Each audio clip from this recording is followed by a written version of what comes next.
ওদিকে যাও, ওদিকে যাও, ওদিকে যাও, ওদিকে যাও।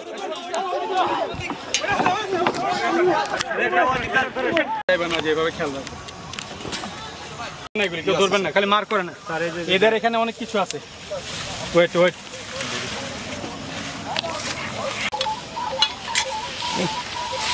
পুরা নিয়ের মধ্যে ফালায় কেউ লুকে রাখে এখানে।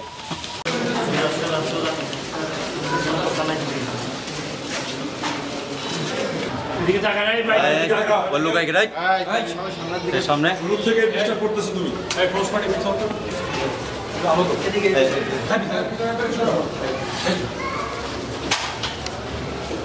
মোটরসাইকেল দেয়া মহড়া দেয়, আর আপনি কেউ যদি মোবাইল করে তো মোবাইলে প্রাণ দেয়া ওরা মোবাইল নিয়ে চলে যায়। সন্ধ্যা 7:30-এর দিকে আমরা এই এলাকাতে একযোগে অপারেশন পরিচালনা করি এবং আমাদের অপারেশন পরিচালনার সাথে সাথেই তাদের কিছু ব্যক্তি তারা নিজেদের জীবনকে বাঁচানোর জন্য তাদের আস্তানা ছেড়ে আশেপাশে যে পানি আছে, যে ডোবা এবং এতে ঝাঁপ দেয়। আপনি যদি দেখেন যে এখানে যে আমরা টাকা উদ্ধার করছি, এই টাকাগুলো সবই ভেজা এবং মানিব্যাগ এবং অন্যান্য যে জিনিসপত্রগুলো আছে ম্যাক্সিমাম ভেজা, কারণ এগুলো নিয়ে তারা পানিতে ঝাঁপ দেয়।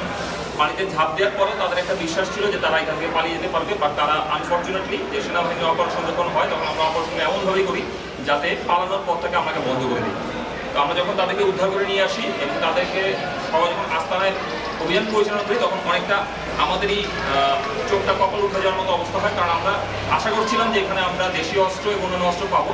বাট যেই ভান্ডার আমরা আজকে পেয়েছি আপনাদের সামনে দেখাই, এই অস্ত্রগুলো সাধারণত এরা ব্যবহার করে স্থানীয় যে লোকজন আছে তাদের কাছে চাঁদাবাজি করার জন্য, আন্ডার কনস্ট্রাকশন যে বিল্ডিং আছে এখান থেকে চাঁদা নেওয়ার জন্য, এবং বিভিন্ন সময় যখন গ্যাং কালচারে যখন মারামারি হয় তখন তারা এই অস্ত্রগুলো দিয়ে তাদের শক্তি প্রদর্শন করে। আপনি যদি দেখেন যে এটা এমন একটা জায়গাতে এখানে কিন্তু গাড়ি নিয়েও সচরাচর ঢোকাটা খুব সহজ না, যার কারণে স্থানীয় মানুষজন এখন মুখ খুলতে শুরু করেছেন, অলরেডি বলছেন যে এই কাজটা আপনারা করেছেন এখন জনমনে স্বস্তি আসবে। বাট এই কাজটা আমাদের বিভিন্ন জায়গাতে আমরা চলমান দেখেছি।